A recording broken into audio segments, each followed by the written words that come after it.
అది మనం చాలా ప్రపంచంలో ముందుకు పోతుంది భారతదేశం, ఇంకా 2వ ప్లేస్లో ఉంది, 3వ ప్లేస్లో ఉంది అని చెప్పుకుంటూ రోజుకొక దేశం తిరుక్కుంటూ బయట దేశాల్లో ఉన్న స్త్రీలని మన దేశంలో జరుగుతున్న స్త్రీలను చూస్తే మాకు నిజంగా ఈ బాడీల చుట్టూ తిరుగుతున్నాయి, ఆడవాళ్ళ స్త్రీల చుట్టూ రాజకీయాలు తిరుగుతున్నాయి అనడానికి ఇంతకంటే పెద్ద నిదర్శనం లేదు.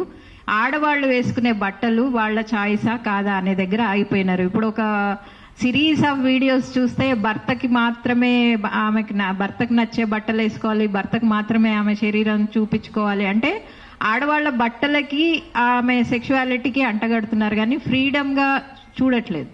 అంటే ఇప్పుడు ఎవరు డిసైడ్ చేస్తారు ఎవరు వేసుకునే ఆడవాళ్ళు వేసుకునే బట్టలు అనేది ఒక అంశము. అది సినిమా రంగంలో బట్టల గురించి మాట్లాడడం అయితే చాలా పెద్ద జోక్ మాకు. సినిమా రంగంలో ఏ బట్టలు వేసుకుంటే సినిమా ఆడుతుంది, ఏ ఐటమ్ సాంగ్లో ఏం వేసుకోవాలనే చూసి నటించిన శివాజీ గారు మాట్లాడడం మాత్రం చాలా దారుణంగా ఉంది. మేము చెప్పేది ఒకటే, మాకు ఫ్రీడమ్ ఉంది, మాకు స్వాతంత్రం ఉంది, మా శరీరాల మీద మాకు హక్కు ఉంది, మేము వేసుకునే బట్టల మీద కూడా మాకు చాయిస్ ఉంది.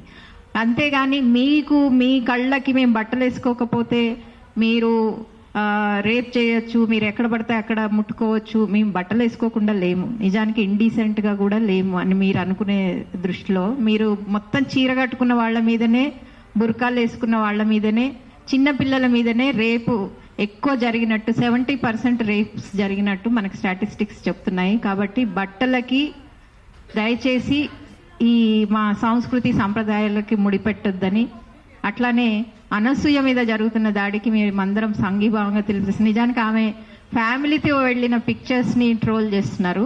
కొంతమంది గరికపాటి లాంటి వాళ్ళు కూడా ఇవాళ స్త్రీల బట్టల గురించి మాట్లాడుతున్నారు, స్త్రీల బాడీస్ గురించి మాట్లాడుతున్నారు. మేము ఈ వేదిక ముఖంగా ఖండిస్తున్నాము.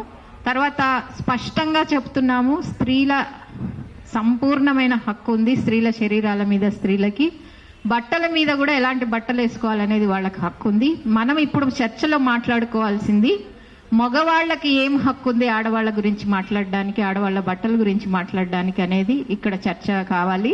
అట్లనే మీరు చూసే దృష్టిని మార్చుకోవాలి తప్పితే బట్టల గురించి చర్చ ఉండకూడదు అనేది కూడా మేము చెప్తున్నాము. ఇంకొక అంశం తర్వాత ఇప్పుడు తెలుగు సినిమాల్లో ఉన్న ఇండీసెన్సీ బట్టల గురించి నేను ఇందాక సంధ్య చెప్పినట్టు నిర్మాతలు, డైరెక్టర్లు అందరూ ఆలోచించుకోవాల్సింది, నిజంగా Shivaji can influence in the Telugu film industry, we will welcome, but we definitely not accept if he comments on women's dressing. Yeah, thank you.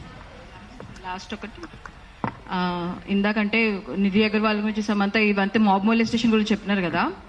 మీరు లాస్ట్ ఇయర్ కానీ అంతకుముందు కానీ ఖైరతాబాద్ గణేష్ దగ్గర ఇంకా చాలా పబ్లిక్ ఈవెంట్స్లో షీ టీమ్స్ వాళ్ళని పెట్టినారు. అక్కడ అప్పటికప్పుడు రికార్డ్ చేస్తున్నారు, మగవాళ్ళు ఎవరైతే అమ్మాయిని టచ్ చేస్తున్నారో వాళ్ళని అప్పటికప్పుడు ఆన్ ద స్పాట్ వాళ్ళని డిటైన్ చేయడం, ఇట్లాంటివి చాలా చూసినాం. 10ల సంఖ్యలో కొంతమంది అరెస్ట్ అయినారు ఇట్లాంటి ఇన్సిడెంట్స్లో. మరి అక్కడ గుళ్ళ దగ్గరికి వెళ్ళినప్పుడు ఈ పబ్లిక్ ఈవెంట్స్ దగ్గర అమ్మాయిలు ఏం వేసుకొని వెళ్తారండి? బికినీల్లో కాదుగా, లంగా నీళ్ళు. గణేష్ నిమజ్జనం దగ్గర చీరల్లోనే కదా